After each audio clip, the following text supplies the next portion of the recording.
কিন্তু আইসা পড়ছো তোমার চাচা মানুষদের তলপারে চাষার জন্য না এসে উপায় আছে? এমন একটা জায়গায় বাড়ি নিছে যে গাড়ি পর্যন্ত ঢুকে না, আবার পাগলে থাকে। মাই আসে না কেন? মাই আসে। গরুটা মানে কি করতেছিল? অসুখ হয়েছে বাড়িছি। তুমি কি গরু ডাক্তার? আরে এত বয়স হয়ে গেল, এমন এসব গরু টরু নিয়ে থাকো, স্মার্ট আর হইতে পারলো না কেন? এদিক দাঁড়ো।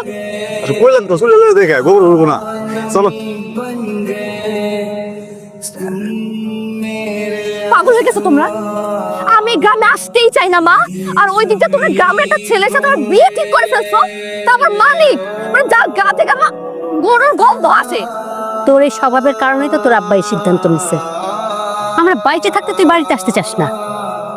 আমি তোর আব্বা মারা গেলে তো তুই মাটি দিতে আসবি না। তাই বলে মানিক? কেন? মানিক খারাপ কি?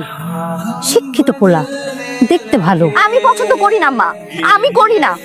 আমি শহরে থাকা একটা মেয়ে, আম্মা আমার সাথে মানিকের কোনো দিক দেওয়া যায়? হ্যাঁ, এসে মানিকের সাথে আমি বিয়েটা দিও না মা। আমি কিন্তু তোমাদের কারোর কথা শুনবো না। তোমরা যদি তারপর আমাকে জোর করছো না, আমি কিন্তু বিষ খাবো মা। বিষ খাবা? এই নাও বিষ, হয় তুমি খাও নাহলে আমি খাই। আজকেই বিয়া।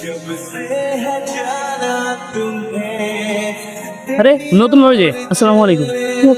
কার ভাবি? কিসের ভাবি? ভাবি কলি খারাপ খারাপ। এত একটা বলা যা। সত্যি করে কল তো আমারে, তুমি সবকিছু জানতা না? এই জন্য তো রাস্তায় দাঁড়াইছিল গরু নিয়ে না আমার জন্য? সত্যি করে বইতেছি, আসলে কিছুই জানতাম না আমি। চাচা কালকে কইছে একবার খালি। চাচা কইছে তুমি নাচতে নাচতে রাজি হয়ে গেছো? হ্যাঁ আচ্ছা তুই আমার কত এই যে তোর লোক আমার কখনো যায়? কোনো দিকটা যায়? না এটা তো ঠিকই কথা কইছো, এটা তো যায় না। তুমি তুমি করে কইতেছস কেন তুই? হ্যাঁ তুই আজকা আমার আব্বারে যা কবি তুই আমার বিয়ে করতে পারবি না, আর যদি না কইছস না তুই, তোর আমি নিজ হাতে কিন্তু খুন করবো। আমি কইতাছি। এই এদিকে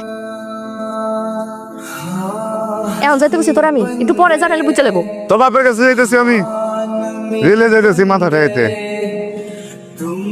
হ্যাঁ সামনে যে আমি কিছু করতাম না আমি।